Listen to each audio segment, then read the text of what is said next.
Қайырлы күн достар, мен бүгін iPhone телефондарында, яғни iOS-та қалай Pinduoduo приложениясын өзімізге түсінікті тілде пайдалануға болатынын көрсетемін. Қараңыздар, бірнеше вариант көрсетемін, видеоны өткізбей соңына дейін қарап шығыңыздар. Pinduoduoны ашасыздар. Қараңыздар, Pinduoduoның ішінде ашқан кезде, мысалы, былай бәрі Қытай тілінде болады. Бір затты іздейтін болсаңыз, мысалы, мына пост несіне батырмасына басасыз, осы жерге болып жатады, мысалы, балалардың қыстық курткасы немесе үлкен сөздер жазуыңыз қажет болады, бір қытайша сөз жазуыңыз керек болады. Сол кезде жаңа переводчикқа кіріп, перевод жасамай, дәл осы приложенияның ішінде өзінде перевод жасауға болады. Қалай? Мысалы, перевод батырмасын басамыз. Бұл менде встроенный переводчик, Яндекс клавиатура. Мысалы, жазам детский зимний куртка. Детский зимний, мысалы, куртка деймін. Соны былай дәл осы деген басасыз, міне сізге осылай шығарып береді. Тіптен жасы, мысалы, бірден 3-ке дейінгі деген сияқты нелер тұр. Мынаны басасыз, мысалы, былай басамыз и пост дегенді басамыз. Осылай міне қыстық балалар курткасын шығарып берді. Осылай қалай өзіңізге ыңғайлы, не іздегіңіз келеді, мысалы, осы жерге жазсаңыз болады. Қайта міне перевод деген иконканы басамын. Осы жерге женский сумка, мысалы.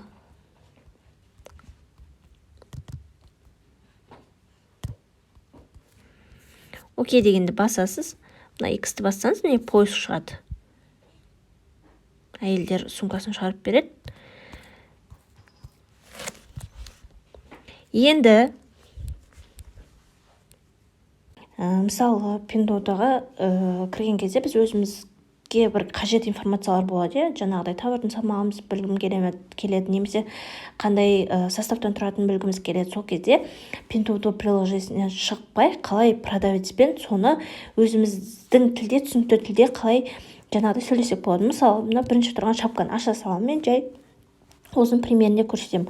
Қараңыздар, осы шапканы көреміз. Енді осы жаңа Pinduoduoдан шықпай, продавецтен мен сұрағым келеді, жаңағыдай составы қандай, немесе товардың салмағы қанша деген сияқты. Ол үшін міне менеджер кнопкасын, мессенджер кнопкасын ашамыз, иконкасын ашамыз. Сол кезде бізде продавецпен жаңағы чат ашылады. Менде төменде осылай чатқа кіресіздер. iPhone телефондарында осындай глобус тұрады. Сол глобусты басып тұрсаңыз, сізге осындай жаңағы функциялар шығарып береді. Сол жерде міне Яндекс клавиатура дегенді басамыз. Осы жерде міне переводты білдіретін иконка тұрады. Соны басасыздар. Сосын осында жазасыздар. Мысалы, мына жерде басып алсаңыз, тіл таңдауға болады. Мысалы, қазақша дейміз, латинский и қытайша. Енді осында жазамыз. Сәлем.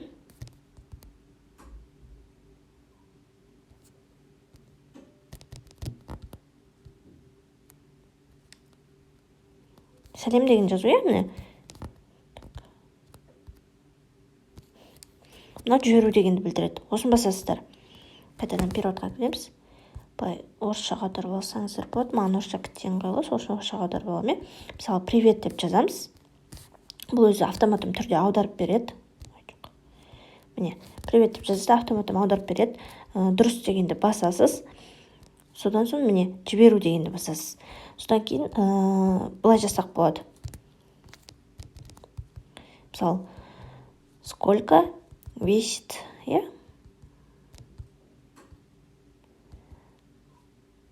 этот шапка дейік.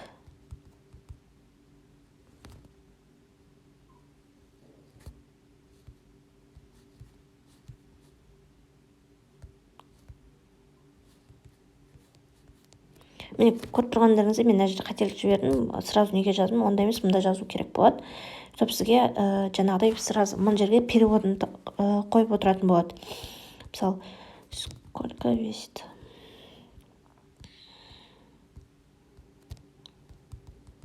Міне көріп тұрғаныңыздай осылай осы жерге жазасыз. Міне мына жерге жазасыз, русский, китайский, мына жерде сіз перевод шығады. Осыны дұрыс дегенді белгілейсіз де, мында жіберу дегенді белгілейсіз. Мында маған Қытай шапканы қалай таңдау керек екенін жіберіп жатыр. Мында 1-2 сантиметр қосасыз дегенді білдіреді. Міне қалай өлшейсіз, сонда размерін қалай таңдайсыз. бұл размер сұрап жатады көп кісі, размер қалай таңдасақ болады деген. Сол кезде міне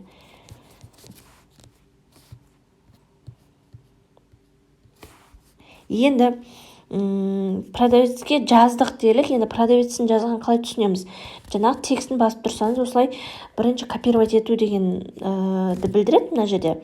Міне былай басып тұрсаңыз, біріншісі копировать ету. Міне, нажмите, чтобы перевести деп тұр. Былай басасыз, разрешить вставку дейсіз. Міне, сонда около 90 грамм деп тұр, яғни бір 100 граммға да жетпейді мына шапка. Осылай продавецпен сөйлессеңіз болады. Енді бұл міне қараңыздар, бұны қалай іздейміз? Мысалы, App Store-ға кіресіздер.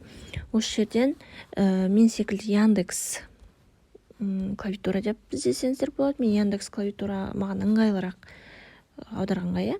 Міне төменде тұрады. Осы жерде жаңағы скачать ету дегенде басамыз.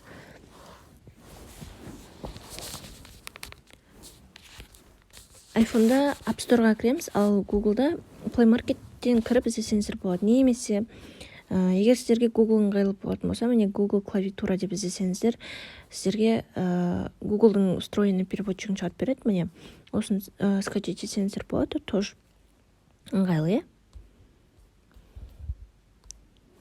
Бұл негізі встроенный переводчик деп айтады ғой.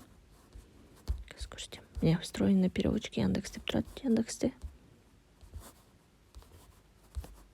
Көріп тұрғандарыңызға мен жазып тұр, онда фотосында көрсетіп тұр. И қалай аударатынын.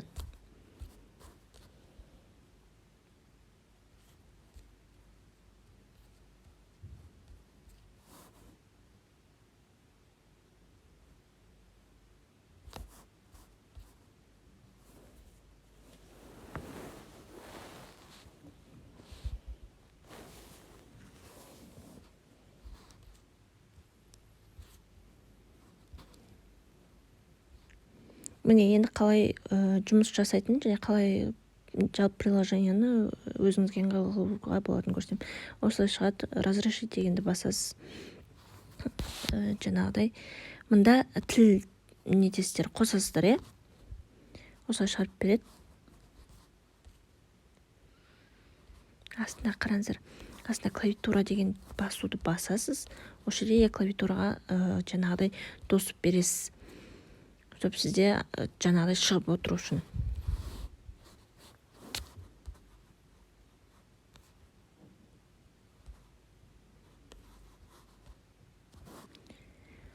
Міне сізде қалай жаңағыдай перевод жасауға болатын көрсетіп тұр. Бұнда глобус суретін басып тұрасыз, яғни иконкан. Сонда я клавиатура дегенді басасыз. Сон продолжить дегенді басасыз. Міне осылай кірген кезде төменге түссеңіздер, міне языки деп тұрады. Сол жерге өзіңізге керек тілді қосып қоюыңыз қажет. Міне қытайша енгізілді.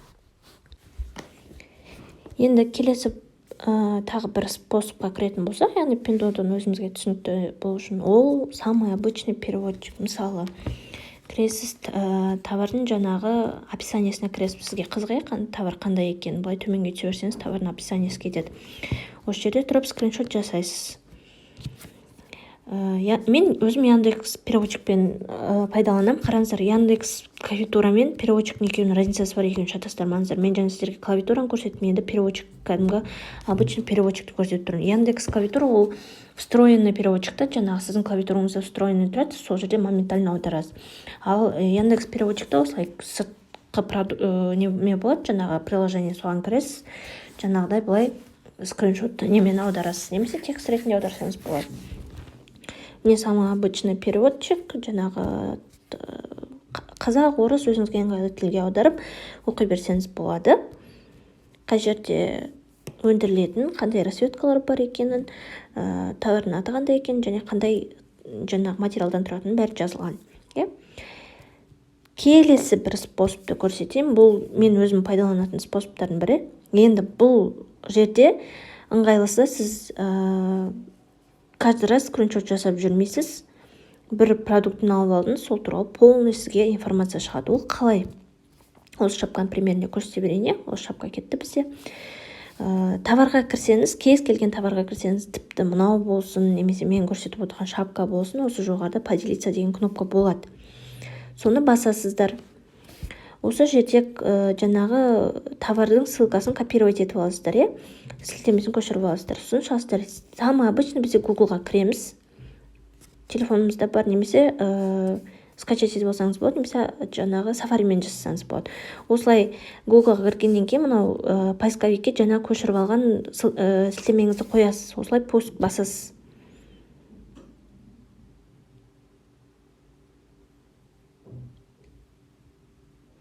Сізге осындай жаңағы бет деймін ба, окно деймін ба, соны шығарып береді. Сол жерде мына телефон номермен кіру дегенде басасыз. Мына +86-ны Қазақстанның коды 7-ге өзгертеміз. Өзіңіздің жаңағы телефон номеріңіз арқылы кіресіз. Пиндодадағы мына жердегі рұқсат берем дегенді басасыз. Телефон номеріңізге келген SMS кодпен кіресіз.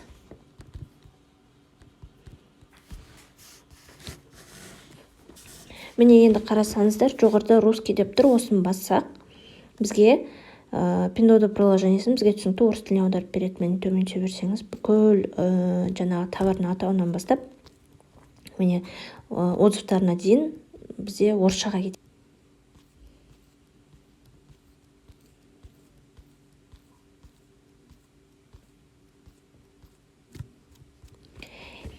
Енді жаңағы Пиндода приложениесінде қалай басқа товарларды көруге болады, жаңағы тек осы емес, басқа товарларды да қалай көреміз десеңіз,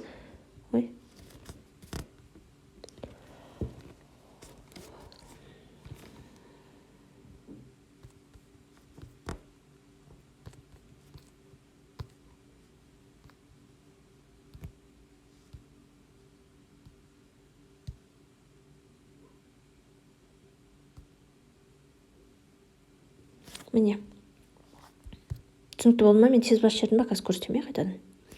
Міне осы бет тұрады, мысалы товардың беті. Сол жерде төменде бірінші тұрған иероглифті басасыздар. Мен орысшамен түсіндірейінші. Міне более деп тұр ғой, мында более деп тұр ғой, соны басасыз. Осы жерде мына екіншісінде көрінбей тұр, ана сөздерден вернуться деп екінші тұрған мына история тұр, бірінші астында вернуться деп жазылып тұр. Осы вернуться дегенді басасыз. Сол кезде міне негізгі жаңағы бетімізге келеді. Осы жерде былай товар көре берсеңіз болады. Және бұл способтың бір ерекшелігі бар.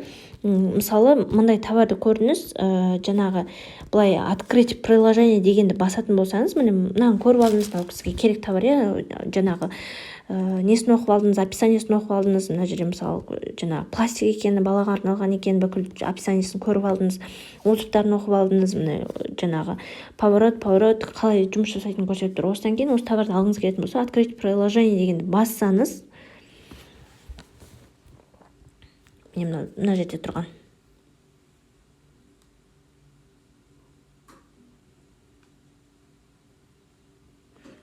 сізді жаңағы Пиндодаға қарай жіберетін болады. Мен деп Пиндода обновитель сол үшін жібермей тұр. Сізде автоматтан Пиндодаға кіріп кететін болады. Өзіңіздің неңізге телефондағы Пиндода приложениесіне кіріп кететін болады. Ақпарат пайдалы болса, каналға тіркеліңіздер, лайк басыңыздар, достарыңызбен бөлісіңіздер. Достар, бірақ бұл тәсілдің бір ескере кететін жері бар, ол Пиндода приложениесіне қайтадан кірсеңіз, сізде жаңағы приложенияның өзінен сізді шығарып жібереді. Бұда енді тіркелу кіру оңай, жай ғана қызыл батырманы бассаңыз, сіздің өзіңіздің телефон номеріңізге SMS код келеді. Сол SMS код арқылы кіресіз. Бұл ешқандай сіздің аккаунтыңызға ешқандай зияны жоқ. Менде дәл өзіңіздің бұрынғы аккаунтыңызға кіріп, ары қарай саудаңызды, яғни өзіңізге ұнатқан затты көре берсеңіз, ала берсеңіз болады.